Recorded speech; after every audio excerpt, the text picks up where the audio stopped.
Hope all is well. So, figure I'll take a minute. It's been a while since I've done a little quick take, but yet I've gotten a couple emails from a couple people. So I appreciate you guys reaching out to me.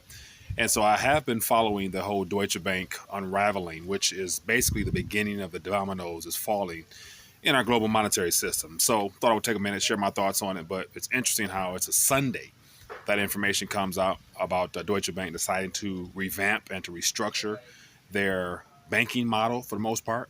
And what's even more interesting is that it's the probably one of the longest standing banks. I think it's 149 years old. So we have a bank that's 149 years old. It's deciding to get out of the U.S. equities market, and they're primarily one of the biggest riggers of this current monetary system we're in, and the fact that they are basically the ringleader of the whole derivatives gambling ring that's basically a contagion waiting to happen in the sense of just it being the first domino that's starting to tip right now as we speak.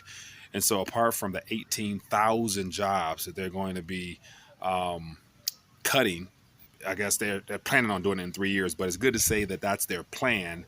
And when it comes to the banking sector / monetary system unraveling, I would imagine that plan will not work out as well as they probably think it will.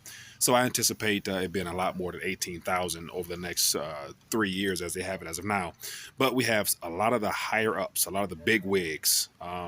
So I'll put some articles down below so you can get a chance to see for yourself. But yet amongst this revamp or restructuring of them actually categorizing different portions of the bank and labeling them bad banks and bad loans and basically saying that they're experimenting with this unraveling. But at the end of that, Deutsche Bank, in my opinion, is the first domino that's falling right now. And so now it's just a matter of come tomorrow, Monday, what other banks decide to what other banks have to adjust their current banking strategies and models to kind of not feel the ripple effect from Deutsche Bank, even though it's going to be kind of hard to do so because the entire central banking / banking model is all interconnected. So what do you guys think? What's going to happen? I know one thing, there's 18,000 people right now that works for Deutsche Bank that's pretty concerned with their livelihoods, nevertheless, their futures. And it's a lot of people in the inside that know that something is going on and it's happening right now. And it's going to be problematic because we're just over halfway through the year 2019. And as I've been talking about since day one, January 1st, 2019, we can expect a lot more layoffs as well as store closings and all types of chaos in our monetary system as well as fiscal.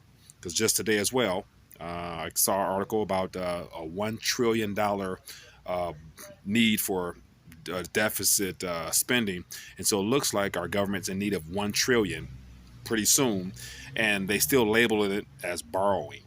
And so actually, who actually is able to actually borrow 1 trillion? And so they need to get rid of the word borrow and just basically say, just the government needs. I can't even say it's a loan because they're not going to pay back $1 trillion on top of the other 22 trillion and counting all the other off balance sheet unfunded liabilities and stuff. So yeah, the dominoes are falling right now. Deutsche Bank is leading the way. So the question is what bank will be next, and then how bad will this Deutsche Bank in the next couple of days turn out to be, because we're just being told a friendly story on a Sunday. Who's actually working on a Sunday apart from those guys trying to figure out how to spin this and tell the public in a way that doesn't cause a panic. But I imagine in Germany right now, there's probably millions of depositors that are concerned with whether or not they should withdraw their funds. And if they were smart, they should have been withdrawing their funds back in years ago, in my opinion. But other than that, I thought I would just take a quick minute to share my thoughts on this whole Deutsche Bank situation. The dominoes are falling right now, and it starts with Deutsche Bank. So the question is, hopefully you guys are learning from this and realize that if you are in one of those too big to fail banks that are all globally systemically connected, you run the risk of being a victim of that fraudulent criminal. Trying to put what type of words can I use to describe the type of actions that this whole system has basically imposed upon the world. And so it's starting to unravel. So other than that, let me know your thoughts. Definitely check some of the articles below to get a better understanding of what's going on. But this stuff is happening right now, and we're just into July. So stay tuned for more to come. Other than that, let me know your thoughts down below. Peace.